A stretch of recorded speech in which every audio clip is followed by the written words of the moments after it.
When my grandfather passed away, he left me his house. It wasn't huge or fancy, but it was a solid home, a cozy, well-maintained house in a quiet suburb, where birds chirped in the mornings and neighbors still waved at each other. For the first time in my life, I had stability. I had a place of my own, a good job, and what I believed was a caring family, my mom, my stepfather, and my younger half-brother, Ryan. They lived in a modern home closer to the city, but their mortgage was overwhelming. They never said it outright, but I knew they were struggling. And then, one Sunday afternoon, my mother made a proposal that changed everything. "Emma, sweetheart, we need to talk," she said, sitting across from me in my kitchen. I nodded, sipping my coffee. "Your stepdad and I have been thinking. This house, it's perfect. The peaceful neighborhood, the garden, the space." I frowned. "Okay. And I know your commute to work is long," she continued. "Our house is much closer to your office." Then she laid out her plan. A house swap. They would move into Grandpa's house, and I would take their home in the city. I just had to keep paying their mortgage. "Think about it," she said, her eyes shining with excitement. "You'd save so much time commuting. Our house is bigger, newer, and much more modern." I hesitated. It wasn't a bad idea. Their house had newer appliances, an updated kitchen, and more space. "What about paperwork?" I asked. "Shouldn't we make this official?" Mom waved her hand dismissively. "Oh, honey, we're family. Why waste money on lawyers? You know we'd never do anything to hurt you." I should have known better. But I trusted her. So, I agreed. The move happened fast. Within a month, I was settled into my new home, and my parents had moved into Grandpa's house. Every month, I faithfully sent them the mortgage payment, often more than required, thinking I was helping them pay it off faster. I even invested money into the house, renovating the kitchen, upgrading the bathroom, replacing old appliances. For 4 years, I paid the mortgage without fail. Everything seemed perfect. Until one evening, it all fell apart. I had just returned from a 2-week business trip. I was exhausted, eager to sleep in my own bed. But when my Uber dropped me off, something felt wrong. The porch light was on. I heard voices inside. Which made no sense, because I lived alone. "That's strange," I muttered, unlocking the door. Or rather, trying to. Because my key didn't fit. Confused, I tried again. And again. Then panic set in. The locks had been changed. Just as I reached for my phone to call a locksmith, the door swung open. And there stood Ryan. Wearing my sweatshirt. Behind him, sprawled across my couch, was his new wife. "Oh. You're back." Ryan smirked, leaning against the doorframe. "Your stuff's in the garage." I blinked, completely thrown. "My stuff? What are you talking about? This is my house." Ryan shrugged. "Not anymore," he said. "Mom and Dad gave it to me. A wedding gift." The world tilted. "Are you joking? I've been paying the mortgage for 4 years." Ryan sighed. "Yeah, well, that's not really my problem." I stared at him in shock. Then he actually made a shooing motion with his hand. "You need to leave. Get off our property before we call the police." I felt my rage boiling over. I thought back to everything. The brand new car Ryan got when he turned 16, while I had to take the bus. The latest phones and gadgets he always had, while I got hand-me-downs. The expensive private university he attended, while I had to work my way through school. And now, this. Where am I supposed to go? I asked, my voice shaking. Ryan shrugged. "Not my problem. Get a hotel or something." And with a smug smile, he slammed the door in my face. I don't even remember getting into my car. Or driving to my parents' house. But before I knew it, I was pounding on their door. "Mom! Open up. We need to talk, now." I heard whispers inside. Footsteps approaching. But the door didn't open. Then, my mom's muffled voice. "Go home, Emma." I froze. "What?" "This isn't your house anymore," my stepfather chimed in. "And Ryan's house isn't yours either. You need to move on." I felt sick. Move on? I've been paying your mortgage for 4 years. And you gave my house to Ryan? How could you do this to me? Sweetheart, Mom said, her voice suddenly soft and sweet, we've invested a lot into this home. You can just rent a nice apartment. And that was it. Something inside me snapped.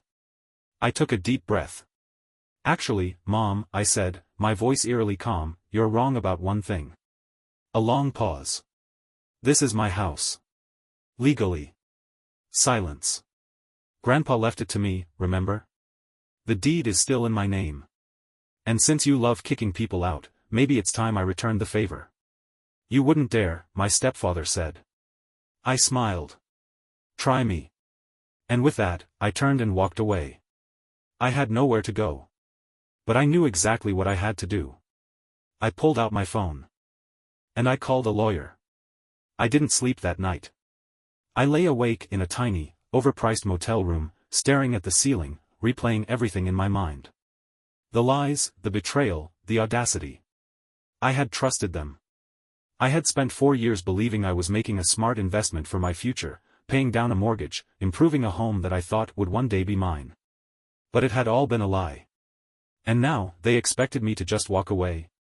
No. I wasn't going to let them win. I picked up my phone and dialed the number my friend Sarah had given me. Grant and Associates, how may I direct your call? I need a lawyer, I said, my voice firm. And I need one fast. 2 days later, I sat in the office of Mr. Grant, a no-nonsense attorney who came highly recommended.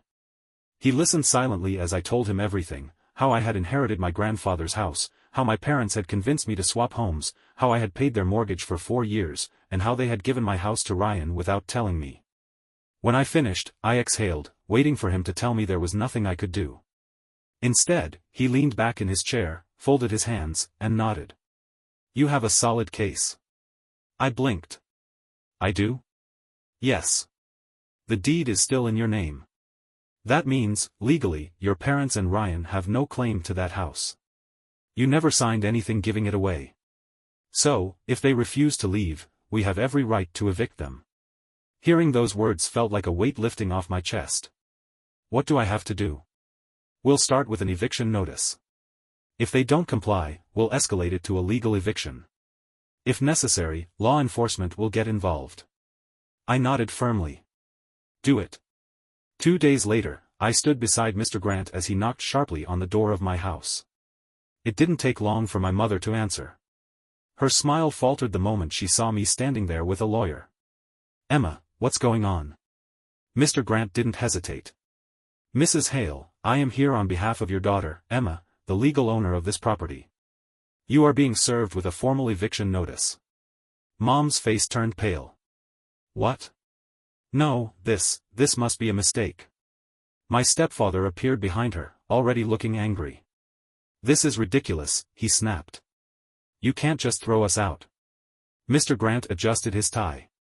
Actually, we can, he said evenly. And we will. You have 3 days to vacate the premises. If you fail to comply, we will proceed with a legal eviction through the courts. If necessary, we will involve the authorities. Silence. Mom looked at me, her expression filled with shock and betrayal. Emma, please, we're family. I met her gaze without hesitation. That didn't seem to matter when you locked me out of my own home. She swallowed hard. We can talk about this. No, Mom. Talking was an option before you gave my house away. You have 3 days. Then, without another word, I turned and walked away. Those 3 days felt like a lifetime. I ignored every call. Every message. Every attempt at reconciliation. At first, they tried to guilt me. Mom, Emma, please, we can fix this. Don't do this to us. Stepdad, you don't understand what you're doing. Think about the family. Ryan, are you seriously kicking us out? Wow. Then, when I didn't respond, the messages turned angry. Mom, we took care of you your whole life, and this is how you repay us? Stepdad, you'll regret this. Ryan, you are unbelievable. I blocked their numbers.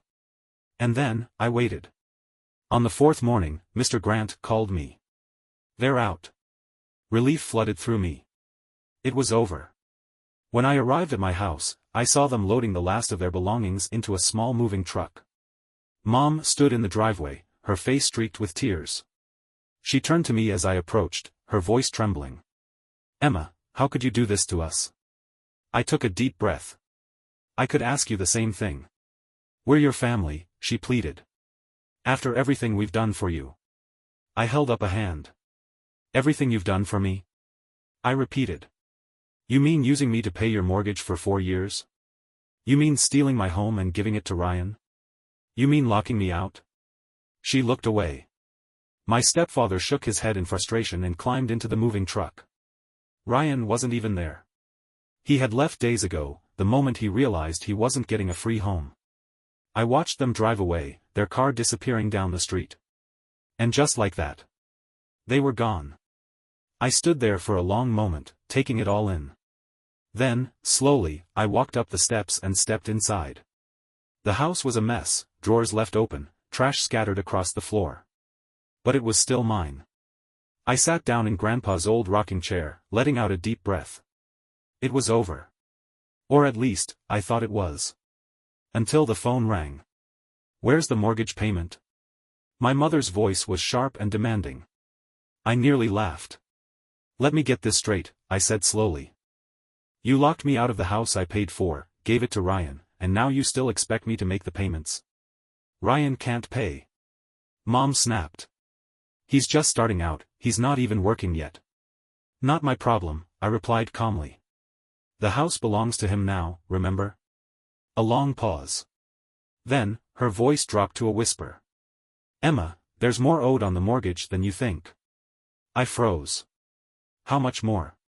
Another silence. Then, "About $150,000.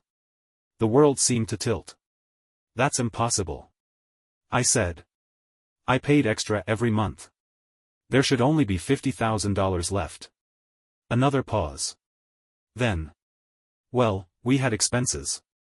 "What kind of expenses?" "Your stepfather and I needed a vacation after all the stress. And Ryan's tuition, and of course, we had to do renovations."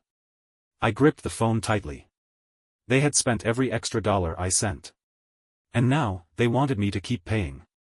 I took a slow, steady breath. "No." And then, I hung up. After I hung up the phone, I just sat there. I felt like I had been hit by a wave of exhaustion. I had spent 4 years believing I was making a smart financial decision, only to find out that all the extra money I had sent, the money I thought was going toward paying off the mortgage, had been spent on vacations, renovations, and Ryan's education. I had sacrificed so much, thinking I was securing my future. Instead, I had been funding their lifestyle. I felt anger rising in my chest, but this time, I let it go. Because it didn't matter anymore. I was done. For the next few weeks, I ignored every attempt they made to contact me. The messages started innocently enough. "Mom, Emma, please, let's talk. Stepdad, we can work something out. Let's be reasonable. Ryan, I don't know why you're acting like this, but whatever." Then, when I didn't respond, the messages became more desperate. "Mom, we need you to send the mortgage payment. We're falling behind. Stepdad, you have a responsibility here. We can't do this alone. Ryan, wow. So you're really just going to let the bank take the house? Real nice." I blocked their numbers. They had made their choices. Now, they had to deal with the consequences. Then, one evening, my cousin Laura called. "Emma, you need to hear this," she said, sounding almost nervous. "What's going on?" "Your parents, they're in serious trouble. They haven't made a mortgage payment in 3 months.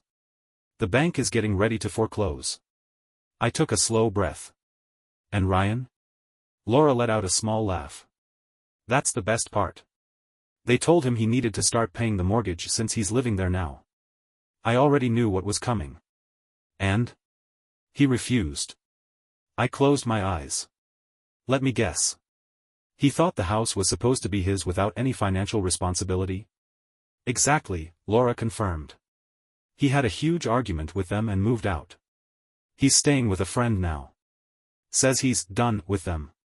I almost laughed. Ryan had been handed everything his whole life. A free car. A paid education. A house. And now, for the first time, he was being asked to contribute. Of course, he ran the other way. So, what are my parents going to do? I asked. They've been calling everyone, asking for money, Laura said. But no one is helping. I should have felt bad. I should have felt sympathy. But I didn't. Because for once, I wasn't the one bailing them out. They had built their house of cards. And now, it was collapsing. A month later, my Aunt Mary called. Emma, I don't want to involve myself, but I thought you should know. Know what? Your parents lost the house. I took in a deep breath. And Ryan? Not speaking to them. He blames them for mismanaging everything. He says they ruined his life. That sounded about right. They had always prioritized him, given him anything he wanted. And yet, he still saw himself as the victim. Typical. A week later, I received one last message from my mother. Emma. I know you're upset. And I understand why. But, we need help. We don't have anywhere to go. Please, let's talk. I stared at the message for a long time. And then, I deleted it. My parents had spent years making it clear where I stood in their lives. I was the one expected to sacrifice, to contribute, to be responsible. Ryan was the one who got everything. And when they finally had to choose between us, they didn't even hesitate. They gave him my house. They locked me out. They expected me to keep paying. And now? They wanted my help? No. I had given them a home for 4 years. I had paid their mortgage. I had trusted them. And when they were done using me, they left me out in the cold. Now, they could figure it out on their own. Because I was done. I walked outside and stood on the porch of my house. The garden my grandfather had planted was in full bloom, purple irises swaying gently in the breeze. I remembered sitting with him on the porch, listening to his stories, hearing his quiet wisdom. You reap what you sow, Emma. He had said that to me many times. I had always thought it was about hard work. But now, I realized it was something more. People reap what they sow in relationships, in trust, in choices. My parents had sown deception and greed. Ryan had sown entitlement and irresponsibility. And now, they were harvesting the consequences. I had sown resilience. And now, I was harvesting freedom. For the first time in a long time, I felt at peace. This was my house. This was my life. And this time, I wasn't sharing. Thank you for watching the video, like it if you watched the video to the end and don't forget to subscribe. Have a nice day.